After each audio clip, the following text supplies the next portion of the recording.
Sir नमस्कार। नमस्ते sir. एक तो हम आपका परिचय जानना चाहेंगे। फ़िलहाल हम यहाँ उज्जैन में वेधशाला में खड़े हैं, तो आप यहाँ पर किस पद पर हैं? मेरा नाम भरत कुमार तिवारी है। मैं यहाँ सरकारी ऑब्जर्वर जी। है ना। 11 मई 1990 से हम लोग अपॉइंटमेंट थे। 33 साल का हमारा एक्सपीरियंस रहा है इसमें। तो दृश्य ग्रह स्थिति पंचांग हम इसका निर्माण करते हैं। जी। तो दूसरा है आकाश अवलोकन। अच्छा, तो आपके यहाँ से निकलता है ये? ये दृश्य ग्रह स्थिति पंचांग जो है 1942 से कार्यरत है और 90 से हम लोग इसमें सहयोग कर रहे हैं। जी। तो एक बार सर आप इस ऑब्जर्वेटरी के जो अलग-अलग यंत्र हैं, कृपया इनके बारे में बताएं कि फ़िलहाल जब हम यहाँ पर खड़े हैं तो ये क्या है? वेधशाला के अंदर 5 यंत्र हैं। सबसे पहला यंत्र है आपका शंकु यंत्र। शंकु यंत्र जो है एक क्षैतिज वृत्त के धरातल पर निर्मित है। इस चबूतरे के मध्य में एक शंकु लगा हुआ है जिसकी छाया से 7 रेखाएं खींची गई है। ये 7 रेखाएं आपको अभी दिख रही है। ये सातों रेखाओं पर जो है हमने 12 राशियों को प्रदर्शित किया है। 12 राशियों के अंदर 22 दिसंबर की जो रेखा है वो सायन मकर रेखा है। इस जब शंकु की छाया इन 22 दिसंबर की रेखा पर आती है तब वर्ष का सबसे छोटा दिन होता है। अब ये छाया घटते घटते 21 मार्च 23 सितंबर को आएगी। उस दिन और रात बराबर हो जाएंगे। ये भूमध्य रेखा कहलाती है, सायन तुला और सायन मेष। जब ये शंकु की छाया 22 जून को जाती है वो सायन कर्क रेखा है जो वर्ष का सबसे बड़ा दिन बताती है। उस दिन एक घटना और होती है। 22 जून के दिन 12 बजे सूर्य जो है लंबवत हो जाता है। तो ये जो शंकु की छाया हमें जो साल भर दिखाई देती है वो 1-2 सेकंड के लिए लुप्त हो जाती है। अच्छा, छाया होती ही नहीं उस दिन? उस दिन जो है छाया नहीं होती है, उसको 0 डे कहते हैं, शून्य दिवस। अरे वाह!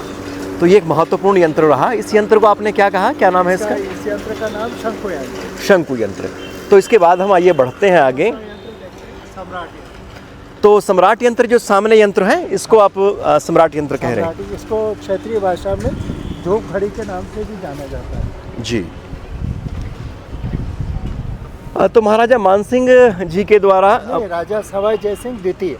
अच्छा। मानसिंह नहीं, राजा सवाई जयसिंह द्वितीय ने 5 वेधशालाएं बनाई थी। ओके। है ना। 5 वेधशालाओं में सबसे पहले ऑब्जर्वेटरी थी उज्जैन की। फिर दिल्ली, जयपुर, मथुरा, वाराणसी और उज्जैन। उस वक्त ये जो है गवर्नर, मुगल शासन था, यहाँ पे गवर्नर बन के ये यहाँ पे आए थे और इनके जो साथ दिया था तैमूर लंग का नाती था उलुग बेग। अच्छा। उलुग बेग और राजा जयसिंह ने मिलकर ये कार्य को संपादित किया। तो अब हम सम्राट यंत्र पे खड़े हैं। सम्राट यंत्र में हमें चार्ट देखने को मिल रहा है स्टैंडर्ड टाइम बनाने के लिए। ये जनवरी से लेके दिसंबर तक है सर। इसमें मैक्सिमम करेक्शन जो है फरवरी के अंदर होता है 1 तारीख से लेके 24 तारीख तक 41 मिनट का, और मिनिमम करेक्शन होता है अक्टूबर के अंदर 14 तारीख से लेके 15 नवंबर तक 11 मिनट का। अभी चूँकि अपना मई चालू है और आज अपनी जो है 2 तारीख है, तो आज का जो स्टैंडर्ड करेक्शन है वो 24 मिनट का है। तो यानी कि धूप घड़ी में हम जब भी टाइम देखें तो इतना घटाना या जोड़ना पड़ेगा समय? हमें जोड़ना पड़ेगा, इतना करेक्शन करना पड़ेगा। तो इस करेक्शन को लगाने के बाद ही सही समय देखने को मिलेगा? समय प्राप्त होगा। ओके। जो हमें वॉच और अपना इससे मालूम पड़ेगा। जी। ये हमारा सम्राट यंत्र है। जी। ठीक है ना सर। ये सुबह 6 बजे से 12 बजे तक ये डायल कार्य करता है और 12 बजे से 6 बजे तक उस तरफ का डायल काम करता है और इस डायल को आगे फिर ये विभक्त किया गया है। तो अपन इसको समझ सकते हैं, इधर से भी समझ सकते हैं। इसकी स्केल को पहले समझ लेते हैं। जी। स्केल जो है 1 घंटा के अंदर बटी हुई है। ये 12 बज रहे हैं, जैसे फॉर एग्जांपल 1 ये बज रहा है, तो ये जो छोटा सा है ये 15 मिनट का है, ये 5 मिनट का है ना सर। ये 1-1 मिनट का है। अच्छा, इतना एक्यूरेसी है इसमें? हाँ, 1-1 मिनट भी जो है 20-20 सेकंड का। यानी आप ये देखिए कि 1719 के अंदर जो हमारा सबसे अल्पतम समय था वो 20 सेकंड 20 सेकंड की यूनिट थी तब, है ना सर। तो ये 12 to 6 PM वाला हिस्सा है जिसमें अपन समय देख रहे हैं अभी इस वक्त वर्तमान में। तो ये 2 बज गए हैं, ये 3 बज गए हैं सर, है ना। तो ये अपनी जो छाया है ये यहाँ पे है। जी। तो अपन इसको पढ़ते हैं 5, 10, 11, 12, 13, 3:13। ये उज्जैन का लोकल टाइम हो रहा है। अच्छा। अब इसमें अपने को 24 मिनट जोड़ना है। तो 13 और 24 कितने हो गए? 37। तो अभी 3:37। ये देखिए। अरे वाह वाह वाह वाह वाह, कमाल हो गए। 3:37। तो इसका मतलब ये है कि जो भी स्थान हो, हाँ, उस स्थान के हिसाब से घटाना या जोड़ना पड़ेगा। अपने उज्जैन के अंदर तो जोड़ना ही पड़ता है जी। क्योंकि अपना जो है इकता जो इलाहाबाद के पास नैनी गांव है जी, वहाँ से 82.5 डिग्री से ये कैलकुलेटेड है। तो इसका मैक्सिमम प्रेडिक्शन 41 मिनट का है जी। और मिनिमम 11। तो यहाँ पे हमेशा जो है समय में जोड़ा जाता है जैसे भारतीय मानक समय ज्ञात हो। तो ये भी है बीच में। अच्छा, ये दोनों तरफ छाया पड़ने के लिए एक ये वो है। अपना एक सीढ़ी है, ये पूरा यंत्र है। सीढ़ी का आधा हिस्सा उस साइड है और आधा हिस्सा इधर है। ये 1/4 सर्कल का हिस्सा है जी। अच्छा, कई बार हमने देखा कि इसके बीच में भी ऊपर जाके एक वो पॉइंट बना होता है, एक छोटा सा पोल गड़ा होता है। वो यहाँ से मालूम पड़ेगा। अच्छा। है ना, वो यहाँ ये यंत्र के अनुसार ये तीसरा यंत्र है अपना वेधशाला का। इसका नाम है नाड़ी वाले यंत्र। अच्छा। नाली वाले यंत्र में ये रहता है कि सूर्य की जो गति है वो उत्तरी गोलार्ध की तरफ है कि दक्षिण गोलार्ध की तरफ है, इसके बारे में अपने को स्पष्ट ज्ञान मालूम पड़ता है। यदि सूर्य उत्तरी गोलार्ध में है तो हमें जो है इसके इस हिस्से पे उत्तर के हिस्से पे धूप दिखाई देगी और पीछे की तरफ छाया दिखाई देगी। जब सूर्य दक्षिणी गोलार्ध में होगा तो इस साइड हमें छाया दिखाई देगी उत्तर की तरफ और दक्षिण की तरफ हमें प्रकाश दिखाई देगा। आप जैसे अभी देख रहे हैं कि सूर्य जो है उत्तरी गोलार्ध में है ना। इसके ऊपर ये जो घड़ी दिख रही है ये भी 6 महीने इस तरफ की उत्तरी गोलार्ध की घड़ी चलती है और 6 महीने दक्षिणी गोलार्ध की घड़ी चलती है। अच्छा। क्योंकि अभी दक्षिणी गोलार्ध की घड़ी बंद है और हमारी जो है उत्तरी गोलार्ध की घड़ी चालू है। अच्छा, तो ये अभी अपन इसमें समय देख रहे हैं। ठीक है। 3 तो बज जिस तरह की घड़ी ये इस तरफ है, ऐसे ही दूसरी तरफ भी घड़ी है। अच्छा। तो ये 3:15 हो रहे हैं। और इसमें फिर अपन 24 जोड़ देंगे तो ये अपना समय आ जाएगा। अच्छा, है ना सर। बहुत ही महत्वपूर्ण बात आपने कही। तो एक तरफ ये हो गया। हाँ, ये अभी एक और बचा है इसके अंदर। अच्छा। इसमें ये जो एक्सिस है हाँ, ये यहाँ से हमें जो है ध्रुव तारा दिखाई देता है। सूर्य अस्त हो जाने के बाद हम यहाँ जैसे खड़े हो जाते हैं, जो आप पॉइंट बोल रहे हैं, तो यहाँ पे हमें आकाश के अंदर सूर्य अस्त हो जाने के बाद ध्रुव तारे के दर्शन होते हैं। तो इस पॉइंट की सीध में हाँ, सीध में आएगा। तो यानी हमारा जो उज्जैन है वो 23 degree 11 minute north, 75 degree 47 minute east, यानी नॉर्थ और ईस्ट के बीच में बसा हुआ है। बस, है ना। अब अपन चौथा यंत्र देखते हैं। ये इधर आना है।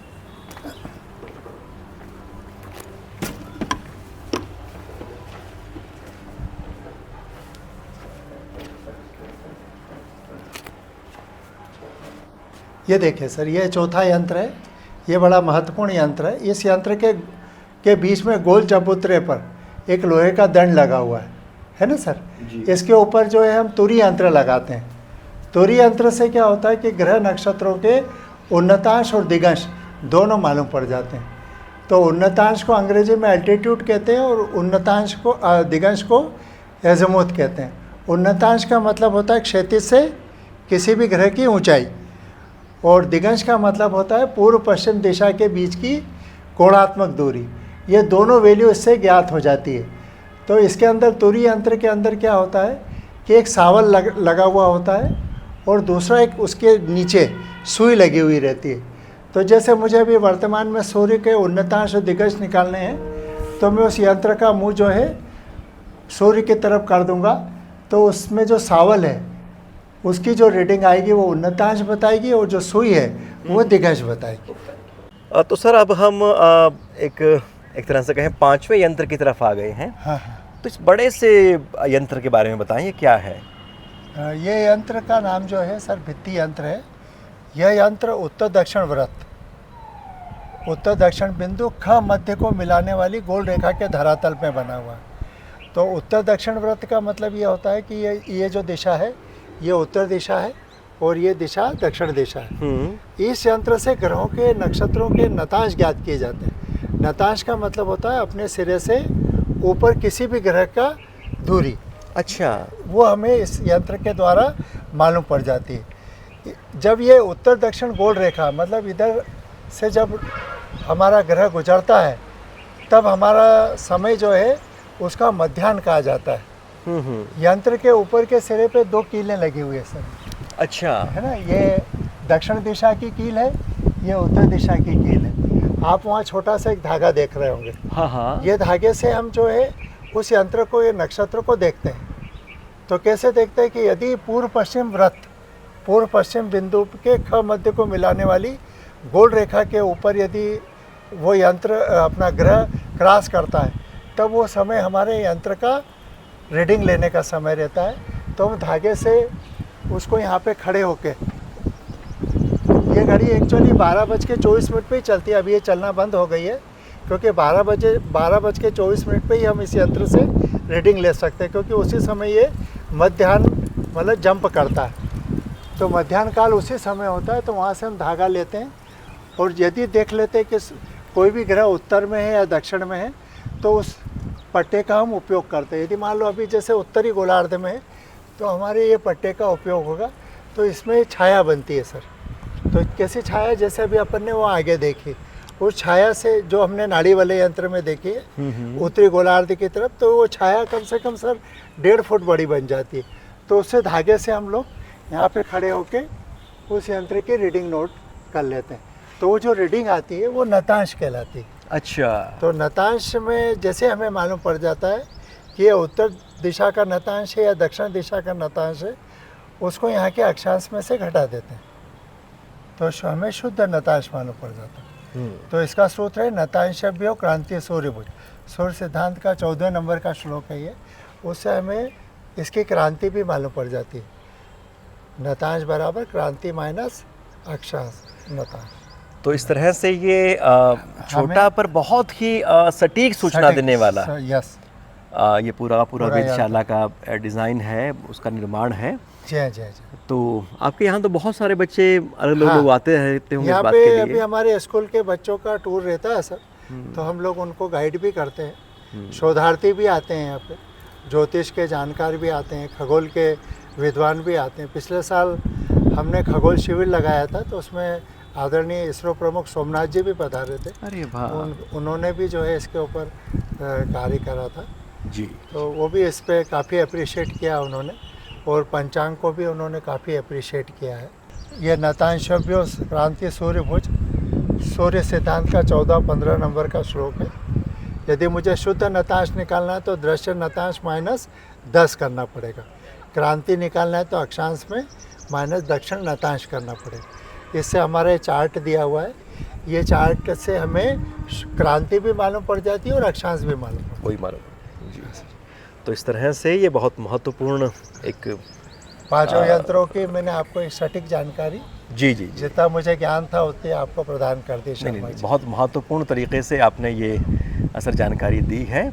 और हम चाहेंगे कि हम इसमें इस तरह के जो यंत्र हैं इनके प्रोटोटाइप अलग अलग जगह पर बने हुए हैं। हाँ। हमारे यहाँ कुरुक्षेत्र में भी जैसे एक कल्पना चावला तारामंडल है, तो वहाँ पर बिल्कुल इसका एक डिज़ाइन बना हुआ है। तो हम शर्मा जी चाहें तो ये वहाँ पे भी बना सकते हैं। आजकल लोग यहाँ से अध्ययन करके ले जा रहे हैं। जितनी मेरे से सहायता होती है उतनी मैं लोगों को प्रोवाइड कर देता हूँ।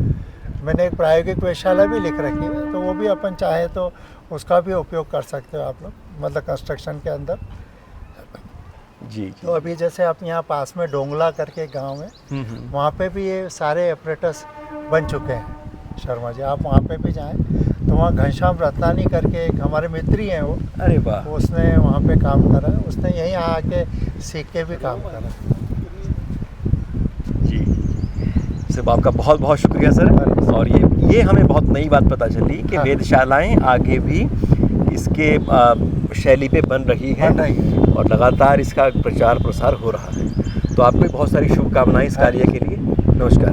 नमस्कार सर।